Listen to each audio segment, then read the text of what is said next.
Hello everyone, my name is Dr. Isha Gambhir and I am working as an IVF consultant at Neelkanth IVF Jaipur. आज मैं आपके साथ बात करूंगी महिलाओं में 3 जो सबसे प्रमुख कारण होते हैं निसंतानता के उनके बारे में और उसमें हम क्या-क्या ट्रीटमेंट उनको ऑफर कर सकते हैं, इस टॉपिक के बारे में आज मैं ये वीडियो बनाऊंगी। देखिए, आपको सबको पता ही है कि जो फर्टिलिटी होती है, प्रेगनेंसी होती है, उसमें जो महिलाएं होते हैं उनके यूट्रस, उनके ट्यूब्स और उनके ओवरीज की बहुत एक अहम भूमिका होती है। यदि इन यूट्रस, फैलोपियन ओवरीज में से कहीं पे भी कोई प्रॉब्लम है तो महिला प्रेग्नेंट नहीं हो पाएंगी।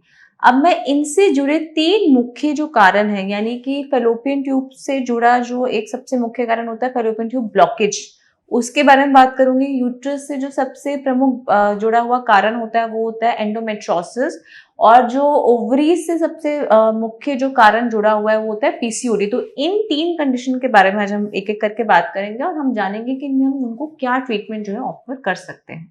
सबसे पहले बात करते हैं फैलोपियन ट्यूब से जुड़े जो कारण होते हैं उनके बारे में। या तो महिला में फैलोपियन ट्यूब होगी ही नहीं, या फिर उनकी जो ट्यूब्स हैं वो ब्लॉक होगी तो वो प्रेग्नेंट नहीं हो पाएंगे।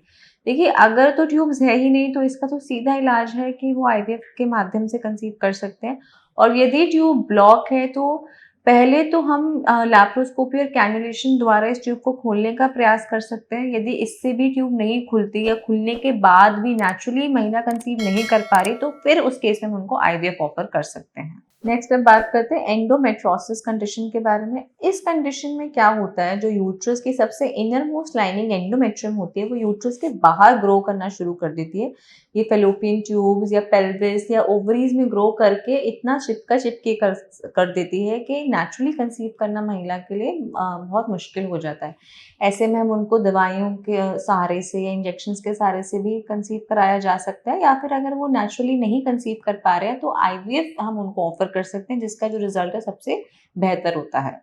नेक्स्ट अब बात करते हैं पीसीओएस कंडीशन के बारे में। देखिए, पीसीओएस केवल ओवरी की प्रॉब्लम नहीं है, ये महिलाओं में एक हार्मोनल डिसबैलेंस, एक मेटाबॉलिक प्रॉब्लम है जिसमें सबसे ज्यादा जरूरी होता है हॉर्मोन्स का जो संतुलन है उसको वापस से जारी करना, जो कि दवाइयों के हम माध्यम से कर सकते हैं। और कुछ लाइफस्टाइल चेंजेस हम महिलाओं को जरूर बोलते हैं करने के लिए, जैसे कि अपने जो डेली रूटीन में व्यायाम को ऐड करना, योगा को ऐड करना, मेडिटेशन, हरी सब्जी और अच्छे बैलेंस डाइट को ऐड करना, और जो जंक फूड है उसको अवॉइड करना। ये सब चीजें हम उनको सजेस्ट कर सकते हैं और दवाई गोली के माध्यम से हम उनको कंसीव कराने में हेल्प कर सकते हैं। यदि वो दवाई गोली के माध्यम से नहीं ओव्यूलेट कर पा रही है, नहीं कंसीव कर पा रही, तो हम उनको डायरेक्टली आईवीएफ भी ऑफर कर सकते हैं। तो ये थे वो 3 बड़े कारण जो महिलाओं में इनफर्टिलिटी कर सकते हैं और हम उनमें क्या क्या ट्रीटमेंट्स ऑफर कर सकते हैं। यदि आपको इसके बारे में और कोई अधिक जानकारी चाहिए तो आप नीचे दिए गए नंबर पर हमसे संपर्क कर सकते हैं,